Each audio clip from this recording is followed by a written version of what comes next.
lalo na sa binigay mo sa aming biyaya, bigyan benefit sa araw ng binyag na ito.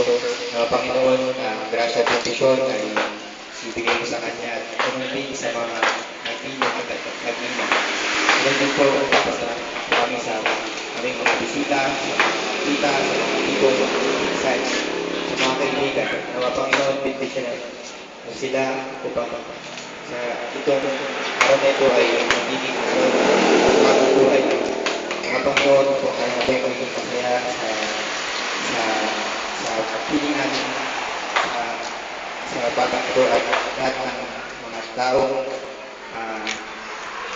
kasalumuhan ito ang aming Panginoon. Pwede na po tayo umina sa buffet.